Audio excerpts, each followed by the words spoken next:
What up, everybody?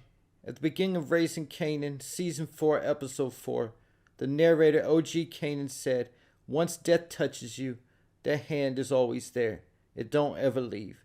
But you can't let that shit shake you, because the person who's scared of dying don't know how to live." He was saying this as Marvin was attacking Tremont Stetson. And this is the situation Marvin finds himself at this point, with trouble potentially looming from every angle, but Marvin remains unbothered, continuing to live his life without fear. But how long can Marvin continue to keep on living like everything is normal before death catches up to him? And in addition to the enemies that Marvin has created, he also has the eyes of law enforcement on him. Because of that, a lot of people think that Marvin's going down this season, whether it's by death or getting locked up. But in this video, I'm going to talk about a couple ways that we could potentially see Marvin escape that fate. But before I get into that, I need to break down the potential threats to the Thomas family and Marvin in general. At the end of episode 4, Marvin attacked Mara's husband for laying hands on Juke. And when the situation went wrong and Marvin got stabbed and could have got killed if Jukebox didn't show up and kill the man. But this crime scene could potentially have Marvin's blood and DNA left behind at it, especially because I don't think Marvin grabbed the knife he got stabbed with.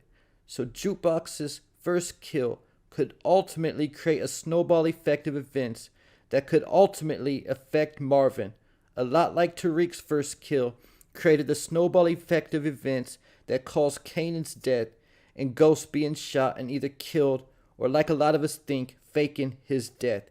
And keep that in mind as I go forward with this video.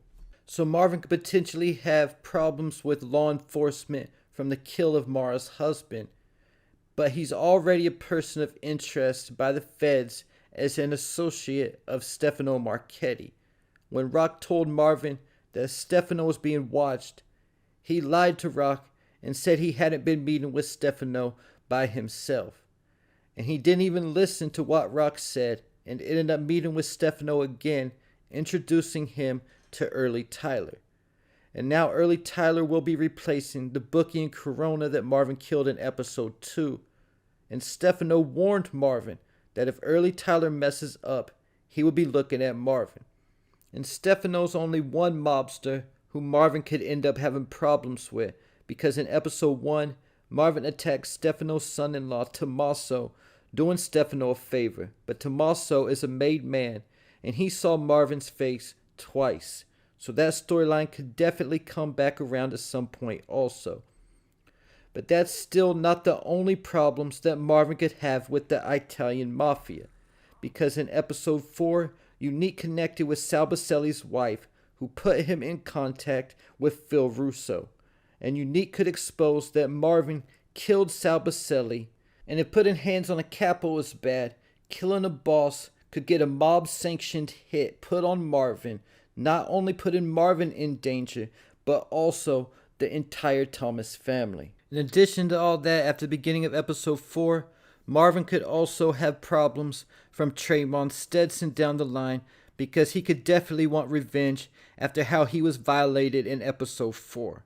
So the question is, with all these problems looming, does Marvin have an escape path? Keep it in mind that we know from OG Power and Tony Teresi that there will be a RICO case concerning Stefano Marchetti and the Italian Mafia coming soon, where several mobsters snitch and get tickets to Arizona. And like I talked about in another video, I think Rock will do that also, especially after her conversation with Andre Barnes in episode 2. But as for Marvin, he doesn't seem like he's the type who would cooperate with law enforcement. But if Rock does cooperate, part of her arrangement could include her brother not going to prison also. And because of that, Marvin could potentially get a new identity after Rock cooperates. But with that said, I think Marvin lying to Rock could come into play where Rock doesn't get protection from Marvin with the feds. Now going back to what I said at the beginning of the video, how many of us believe that Ghost is still alive after faking his death at the end of OG Power. And we know for sure that Tommy Egan faked his death at the end of Book 2, Season 1, and went on to live in Chicago. Not only that, Unique has been pretending to be dead for a while now until he eventually decides to show his face. And with that said, I think this could definitely be the path that Marvin takes, faking his death in some type of way and taking on a new identity. Keeping in mind that Jukebox later takes on a new last name because in OG Power, her last name was Ganner and not Thomas. And after Marvin fakes his death, I think his new identity could be Gabe, Ghost's uncle, who is introduced at the end of Power and also seen in season 1 of book 2 at Ghost's funeral. Because like I talked about at the beginning of the video, Marvin's going to live his life and he's not going to be scared. So I think he could fake his death and even change his identity, but still staying in Queens, saying nobody's running him away from the South Side. So Marvin will become Gabe after faking his death and changing his identity. Then Lou will find out that he has a son from a girlfriend he had back in high school around 1980 that got pregnant with Lou's child and went missing for a couple years, like Monet did when she got pregnant with Zeke. Later returning to the South Side and eventually telling Lou that he has a child because the kid is bad and becoming too much for her to deal with on her own. And she will drop Lou's son off with him and disappear, leaving Lou to raise his son by himself. And that child will be James St. Patrick himself, Lou's long-lost son. Keeping in mind that the episode 9 description says that Lou embraces his new path. And I think this new path could definitely be talking about finding out that he's a father. Because I initially thought that the new path was talking about Lou getting back into the drug game until some people had to remind me that that wouldn't be a new path for Lou. And there's been several clues and parallels that indicate that Lou could be Ghost's father. It was said that Ghost's father was a drunk, and Lou has struggled with his drinking. Even though he's clean right now, he could definitely relapse at some point. Ghost's father owned a club in Manhattan that he lost, and Lou currently owns Club View in Manhattan.